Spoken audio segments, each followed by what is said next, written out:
여러분 안녕하십니까? 뉴스타트 3부 시작합니다. 트럼프 미국 대통령이 이란과의 종전 협상을 주말쯤 재개할 것으로 보인다면서 하루 이틀 안에 협상이 타결될 것이라고 자신감을 드러냈습니다. 하지만 핵심 쟁점인 농축 우라늄 처리 문제와 호르무즈 개방을 둘러싼 이견이 여전해 협상 타결 전망은 불투명합니다. 네, 뉴욕 연결합니다. 이승윤 특파원, 곧 협상이 재개될 전망이라고요?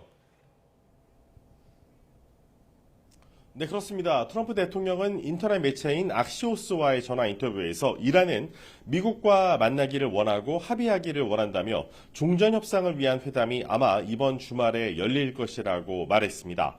또 하루나 이틀 안에 합의할 것으로 생각한다고도 밝혔습니다. 블룸버그 통신과의 인터뷰에서도 주요 쟁점 협상은 대부분 마무리돼 매우 빠르게 진행될 것이라고 설명했습니다. 그러면서 이란의 핵 프로그램에 대해선 무기한 중단된다고 강조했습니다. 또 로이터 통신과의 인터뷰에서는 미국이 이란과 함께 이란 내 지하시설의 농축 우라늄을 의미하는 핵 찌꺼기를 파내 미국으로 회수할 것이라고 말했습니다. 반면 에스마일 바가이 이란 외무부 대변인은 이란 방송과의 인터뷰에서 이란의 농축 우라늄은 그 어디로도 이전되지 않을 것이라고 밝혔는데요. 트럼프 대통령의 주장을 정면으로 반박한 겁니다. 양측이 2차 협상을 앞두고 핵심 쟁점인 우라늄 처리 문제에 극명한 입장차를 보이고 있는데 트럼프 대통령의 발언 직접 들어보시죠. Iran wants to make a deal, and we're dealing very nicely with them. We've got to have no nuclear weapons. If we do, that's a big factor. 네, 이란이 레바논 휴전 기간에는 호르무즈 해협을 전면 개방하겠다고 밝혔는데 트럼프 대통령은 감사를 표했지만 해상 봉쇄는 유지하겠다는 입장인 거죠. 네, 그렇습니다. 아바스 아라그치 이란 외무장관은 레바논 휴전 기간 해협을 통과하는 모든 상선의 항해를 전면 허용한다고 밝혔습니다. 휴전 기간에만 한시적으로 개방한다는 얘기인데요.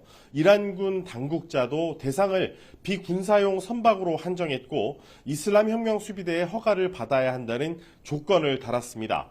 이란 국가안보최고위원회 측은 해상 봉쇄가 계속될 경우 휴전 위반으로 간주할 것이며 해협의 통행로를 즉각 다시 폐쇄할 것이라고 경고했습니다.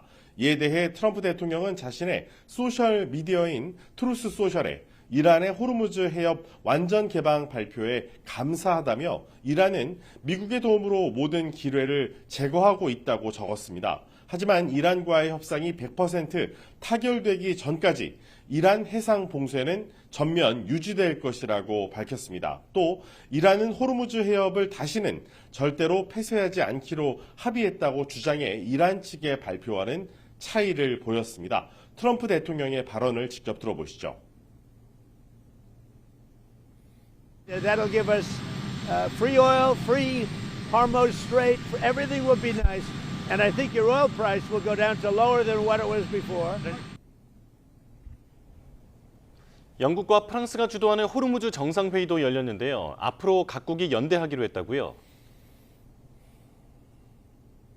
네, 그렇습니다. 영국과 프랑스는 한국 등 50개 국가 정상들과 회의를 열고 호르무즈 해협의 영구적 개방을 촉구하면서 상황이 허락하는 대로 이 해협에서 방어적 국제 임무를 주도하겠다고 밝혔습니다. 영국은 다음 주에 회의를 통해 안전한 통항을 위한 군사 호위와 기뢰 제거, 정보 공유 등 방어 임무 구성을 발표할 것이라면서 자산을 제공하겠다는 국가가 12개국을 넘는다고 설명했습니다. 이런 가운데 트럼프 대통령은 호르무즈 해협 상황이 끝난 지금 영국과 프랑스 등 북대서양 조약기구 나토에서 도움이 필요한지 물어왔다며 나토는 필요할 때 쓸모없는 종이 호랑이였다고 조롱했습니다. 반면 중재국인 파키스탄과 사우디아라비아, 아랍에미리트, 카타르에는 감사하다는 뜻을 밝혔습니다. 지금까지 뉴욕에서 YTN 이승윤입니다.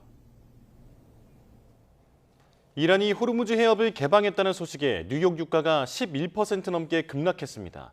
뉴욕 상업거래소에서 5월 인도분 서부 텍사스산 원유 가격은 전장보다 11.45% 내린 배럴당 83.85달러에 마감하며 약 5주 만에 최저를 기록했습니다.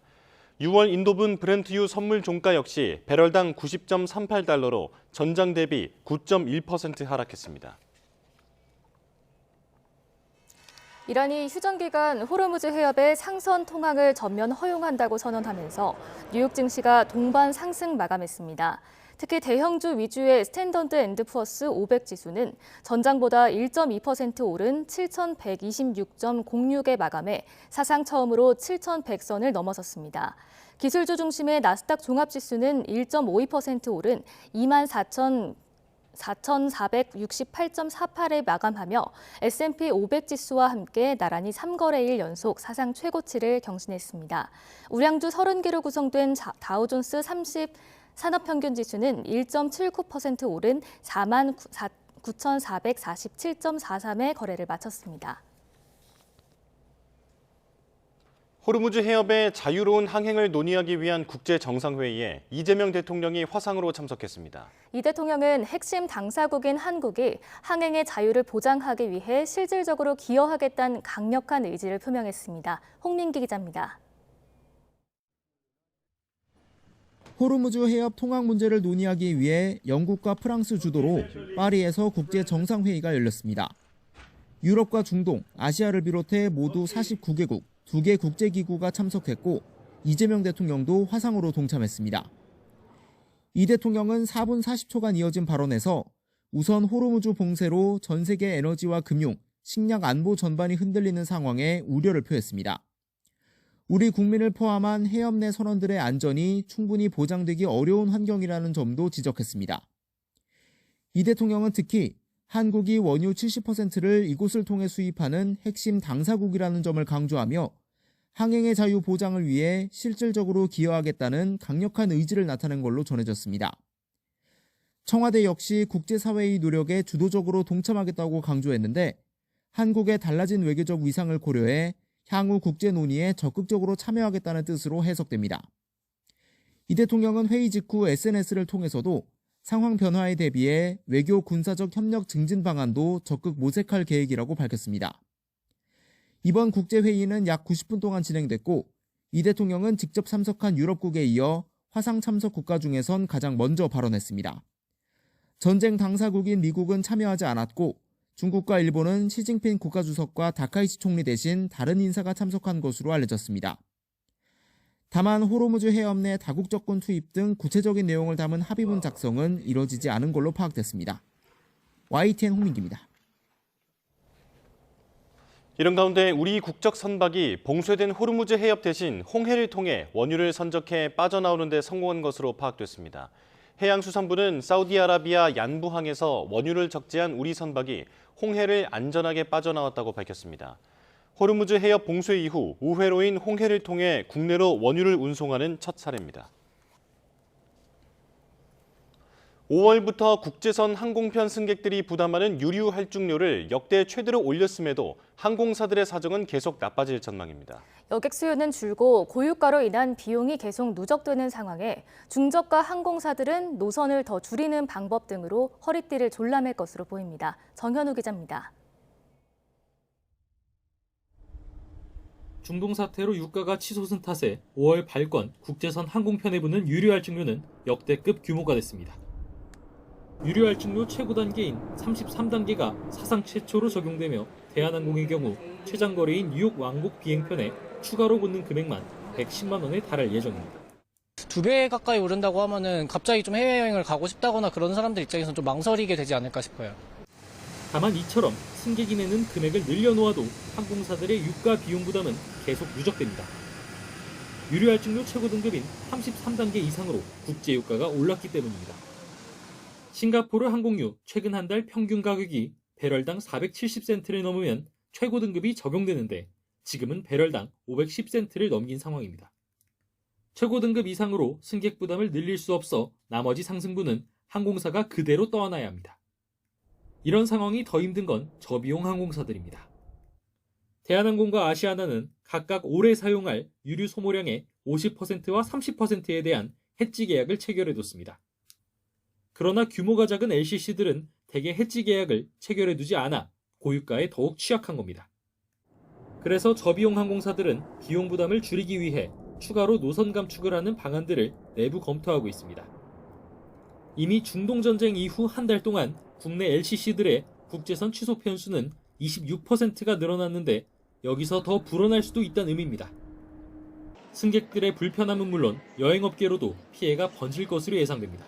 예약을 했는데 무책임하게 갑자기 비운항 해가지고 2번이나 참았는데 3번째 또 비운항 해가지고 화가 나서 다 취소해버렸습니다.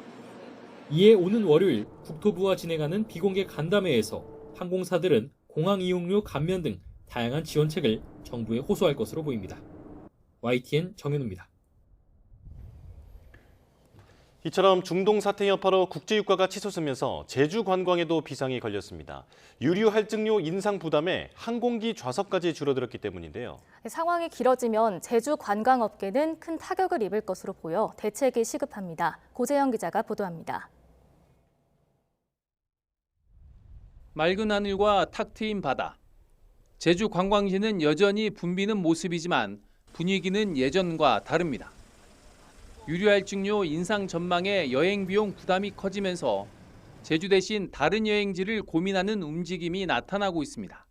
유류 할증료가 오르다 보면은 비행기 타는 거에 있어서 제한을 조금 받을 것 같아서 국내 이제 다른 장소나 뭐 기차나 버스를 이용해서 이동할 것 같아요.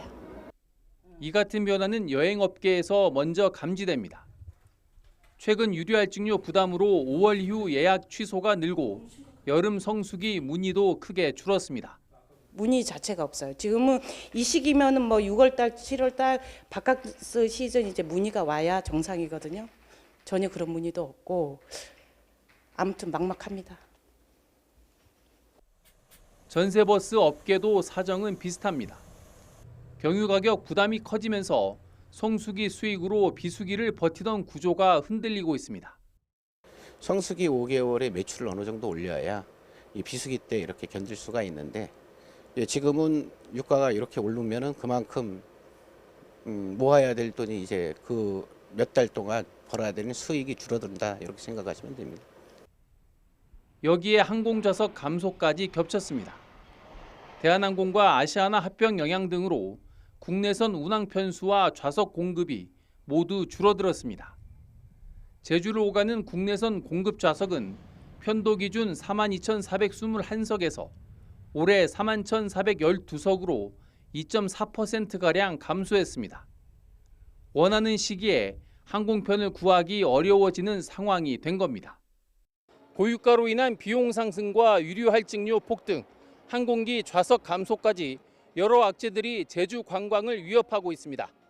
YTN 고재영입니다. 호르무즈 해협 봉쇄로 우리 중고차 시장도 수출길이 막혔습니다. 중동으로 가는 백길은 끊긴 데다 운임까지 급등하면서 팔수록 적자라는 호소가 이어지고 있습니다. 손유정 기자입니다. 인천의 중고차 수출단지. 15만 평에 이르는 야적장에 중고차가 빼곡히 들어섰습니다. 네, 이곳은 국내 최대 중고차 수출 단지입니다. 평소라면 바이어들로 북적거려 살 곳이지만 비교적 한산한 분위기입니다. 20년째 중고차를 수출하고 있는 우트키르 씨는 판매가 끝난 중고차를 한 달 가까이 선적하지 못하고 있습니다.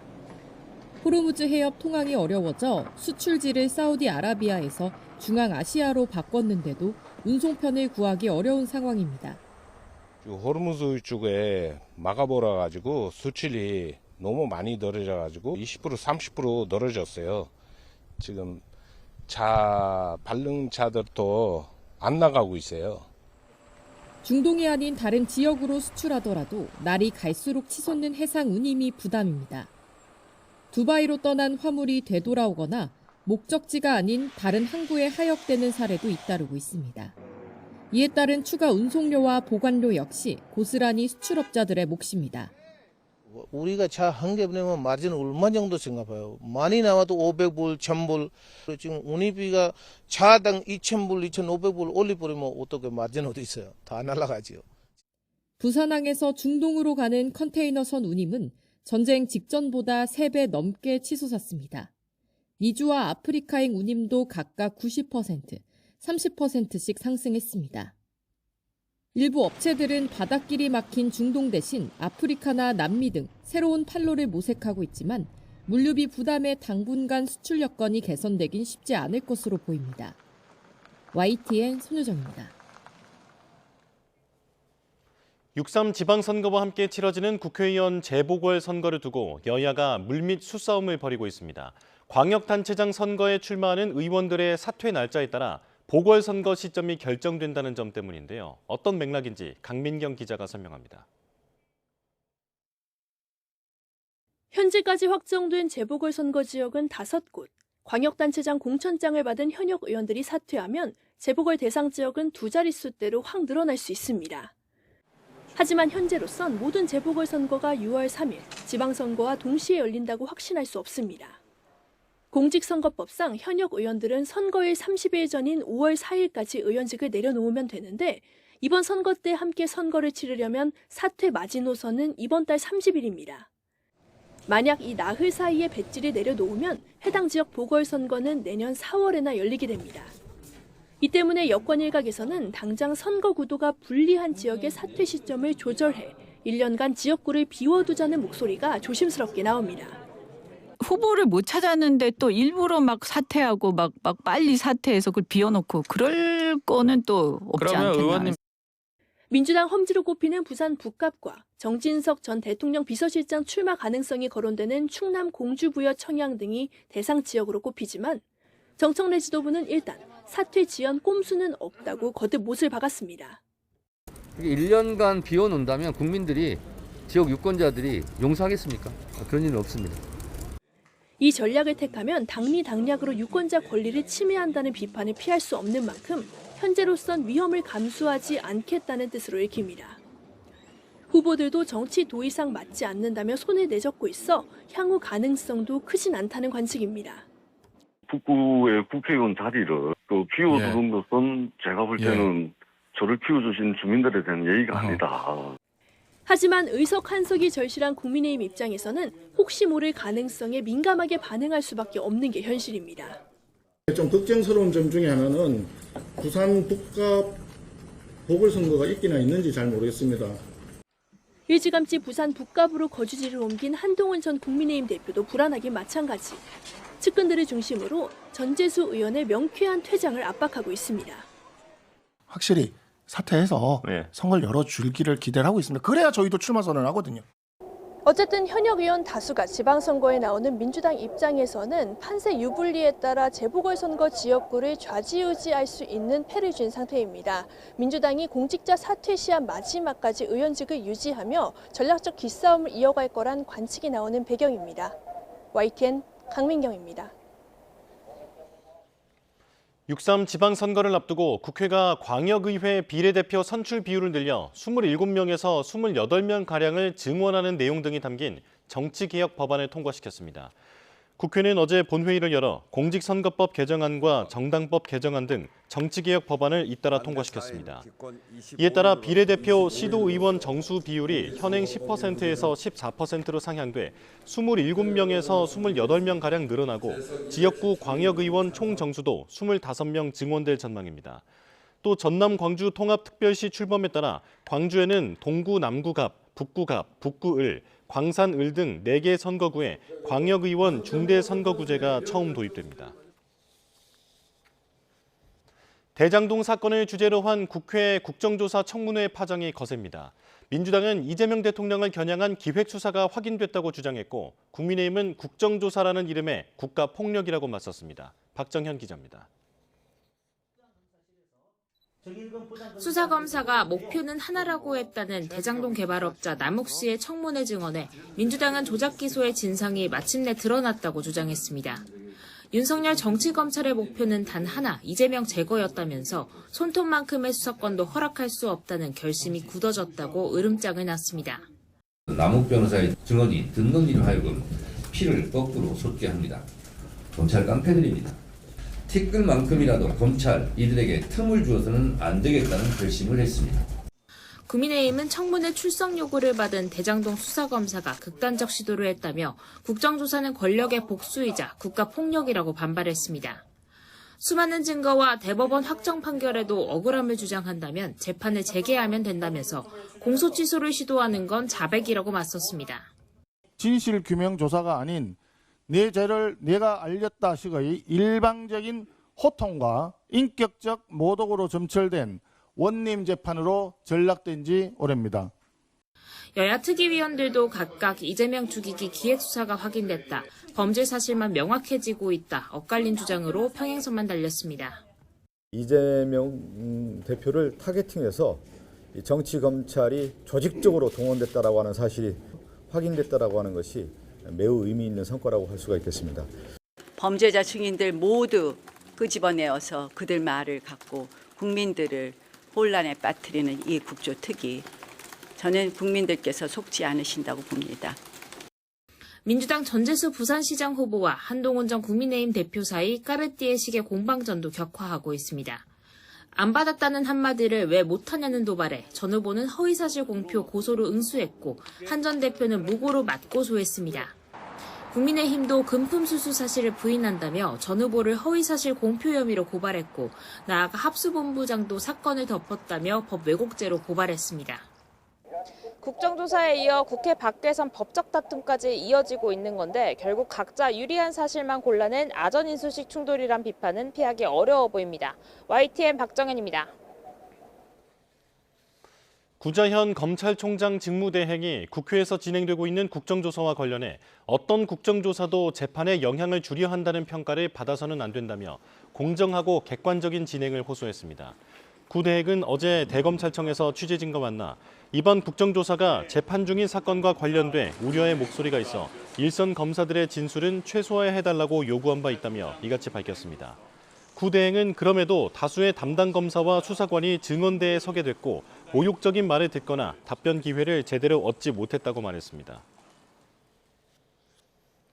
국회 조작기소 국정조사 투기 여당 간사인 더불어민주당 박성준 의원은 검찰의 조작 수사를 기획하고 지휘한 책임자급 증인 소환은 반드시 필요하다고 밝혔습니다. 박 의원은 어제 공지를 통해 이번 국정조사는 조직적으로 이뤄진 검찰의 조작 수사를 진상규명하기 위한 거라고 언급했습니다. 다만 그동안 이뤄진 기관 보고나 청문회에서도 조작 사건에 직접 연루된 증인 외에 평검사나 수사관에 대한 증인 채택은 최소화해왔다고 설명했습니다. 2차 종합특검이 잇따라 구설에 오르며 공정성 논란이 불거지고 있습니다. 친여 성향의 유튜브에 출연해 정치적으로 비칠 수 있는 발언을 하고 또 수사 대상자를 따로 만났다는 논란까지 제기된 건데 출범 취지를 스스로 훼손했다는 지적이 이어집니다. 신규혜 기자입니다. 3대 특검의 남은 의혹들을 수사하기 위해 지난 2월 전격 출범한 2차 종합특검. 출범한 지 50일가량 지났지만 아직 뚜렷한 성과가 없다는 지적이 나오는 가운데 공보를 담당하던 김지미 특검보가 친여 성향 유튜브에 출연하며 논란이 됐습니다.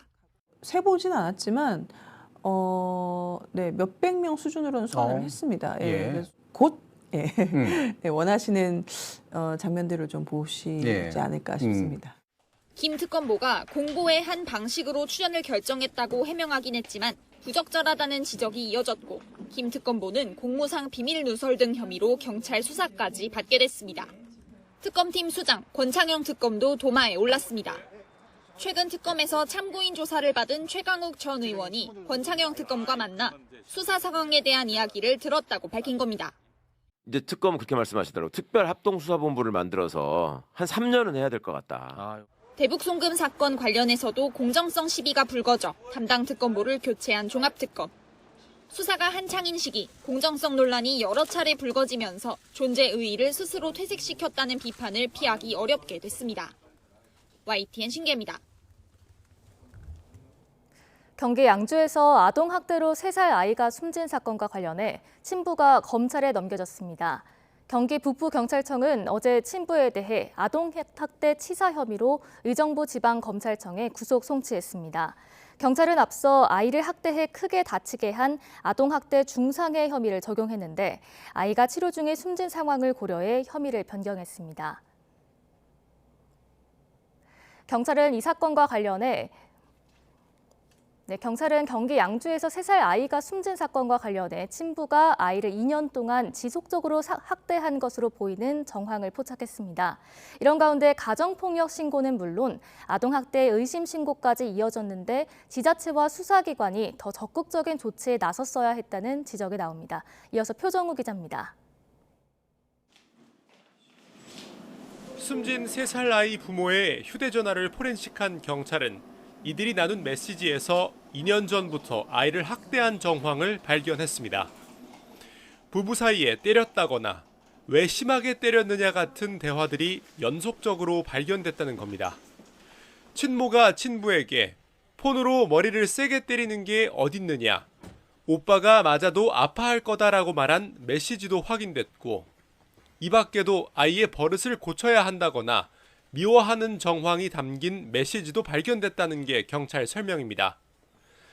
이러는 사이 가정폭력 신고도 이어졌는데, 재작년 12월엔 남편이 죽이겠다고 위협한다는 친모의 신고에 경찰이 출동해 부부 사이 단순 말다툼으로 현장 종결한 것으로 파악됐고, 지난해 4월 신고엔 친부가 목을 졸랐다고 주장하는 친모의 목소리가 담겼습니다.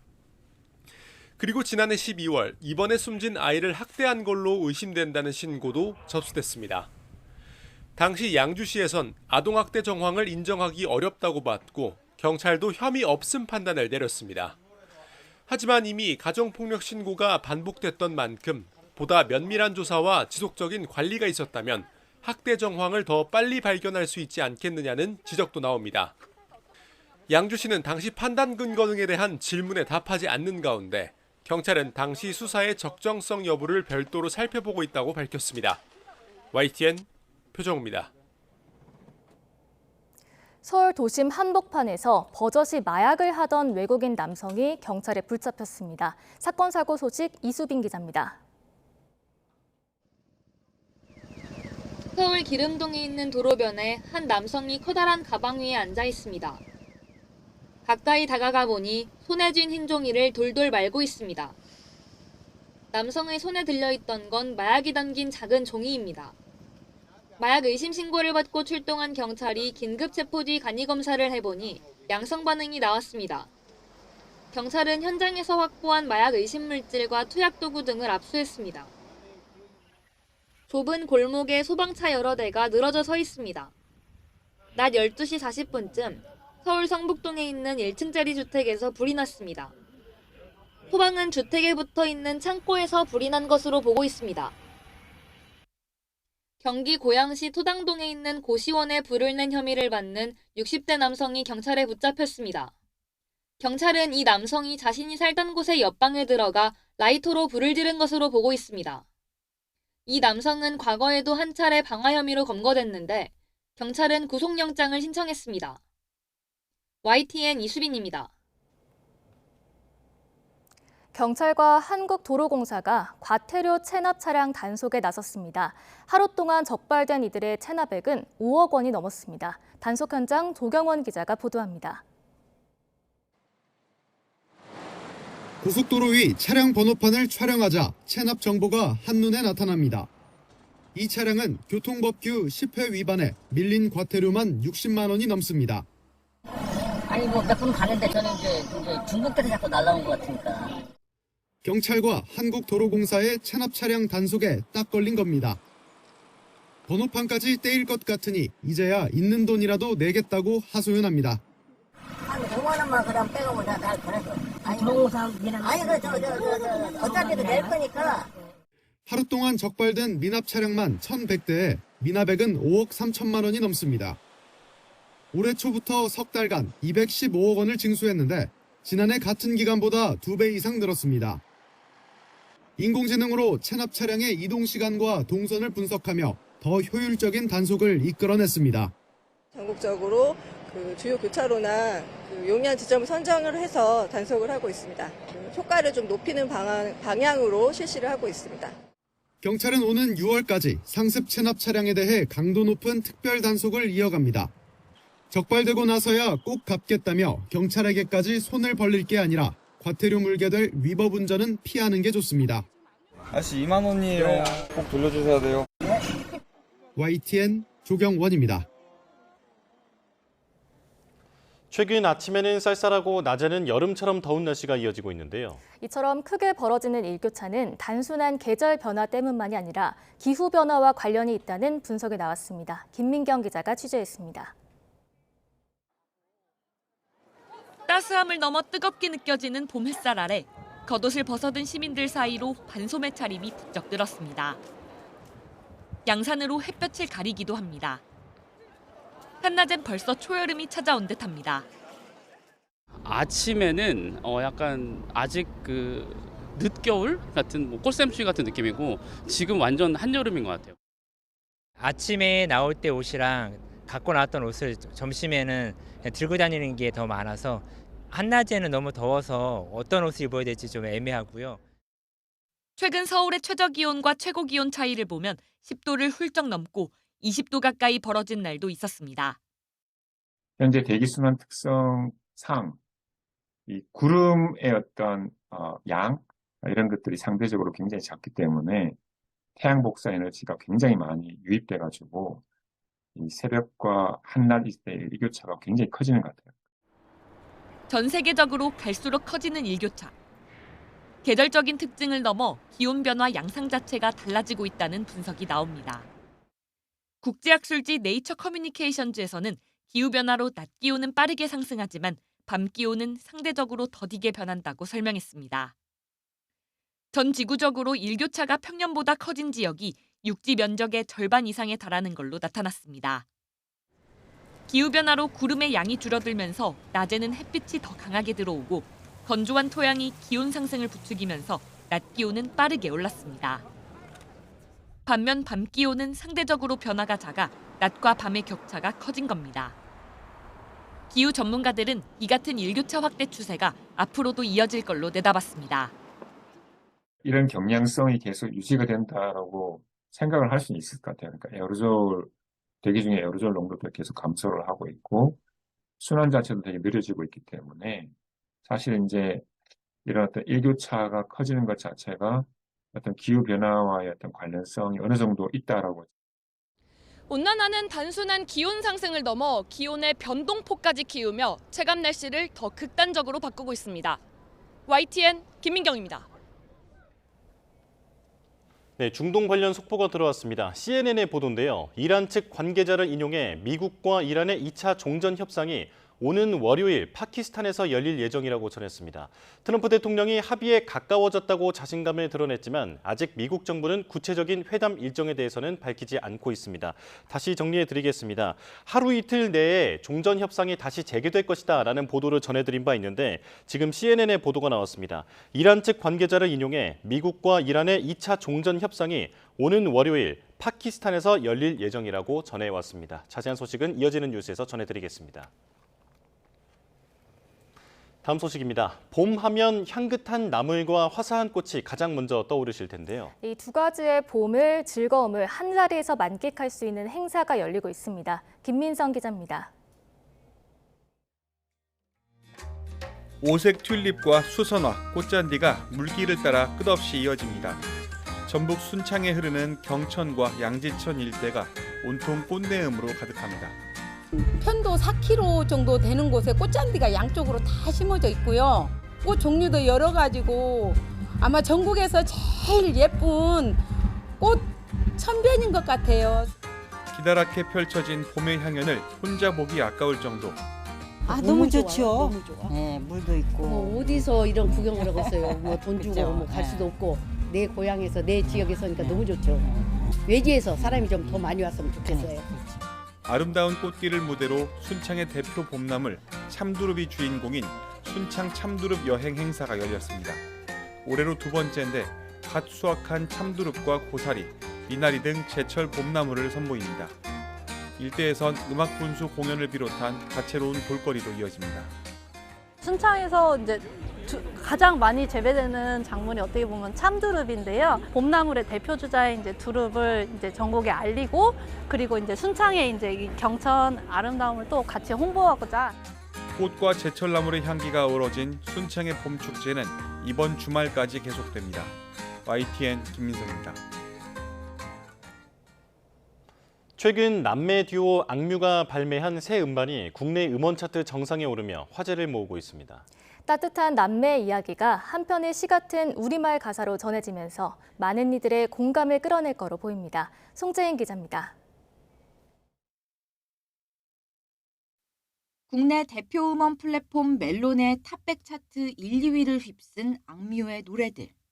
모두 새 음반 개화의 수록곡입니다. 소문의 낙원 우린 모두 그곳을 찾아 떠나왔죠. 겁쟁이는 절대 모를 세상이 YG를 떠나 홀로 서기에 나선 뒤 처음 낸 작업물로 대형 기획사 소속 K-팝 그룹들을 제친 건데 신보가 화제를 모은 가장 큰 이유는 따로 있습니다. 이번 음반을 내기까지 남매가 지나온 시간의 이야기입니다. 오랜 슬럼프로 멈춰있는 동생 수연을 세상 밖으로 꺼내기 위해 함께 회복 훈련에 뛰어든 찬혁. 운동 캠프 같은 합숙부터 산티아고 순례길 완주. 음악 봉사를 한 여정이 가사에 그대로 담겼습니다. 저는 이제 그 오랜 여정을 지나며 낙원에 도착해 있던 어떤 순간이 있었는데 그 과정들을 통틀어서 이 앨범이 됐고 부를 때마다 그 순간으로 돌아갈 수 있기 때문에 이보다 더 좋은 것은 없어. 흐린 날도 화창한 날도 시린 날도 이루고 나면 다 퍼즐이 될 거야. 타이틀곡 뮤직비디오 댓글창에는 위로를 건네받은 이들의 사연도 잇따르고 있습니다. 가족을 떠나보낸 사람, 투병이나 우울로 지친 이들까지 한데 모여 노래에 고마움을 전했습니다. 여기에 오랜만에 들려온 한국어 노랫말에 반가움을 보이는 댓글도 적지 않습니다. 문학적인 한국어 가사가 특징인 싱어송라이터 한로로가 몇 년 전 낸 노래들이 차트 상위권에 있는 것과 무관하지 않은 흐름입니다. 대형 기획사를 중심으로 글로벌 시장을 겨냥한 영어 노래가 빈번한 요즘, 우리말로 고유한 서사를 전하는 노래들에 대한 대중 수요도 꾸준히 증명되고 있습니다. YTN 손재입니다.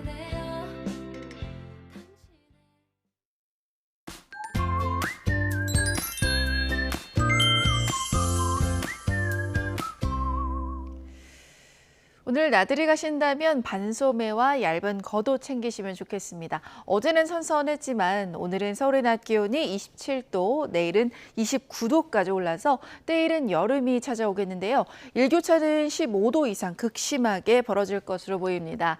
현재 전남과 경남을 중심으로 비가 내리고 있습니다. 남해안은 오전까지 비가 이어지겠고 제주도는 오전부터 비가 시작이 돼서 모레까지 이어질 것으로 보입니다. 또 중부를 중심으로는 건조한 날씨가 이어지고 있습니다. 바람도 불어서 화재 위험이 높으니까요. 불조심해 주시길 바랍니다. 현재 기온 살펴보겠습니다. 춘천이 7.9도, 안동은 8.8도 보이고 있고요. 낮에는 기온이 크게 오릅니다. 춘천 27도, 청주와 대전, 대구 모두 26도까지 오를 것으로 보입니다. 월요일인 모레는 대부분 지방에 비 예보가 들어 있습니다. 날씨였습니다. 뉴스타트 3부 마칩니다. 시청해주신 여러분 고맙습니다.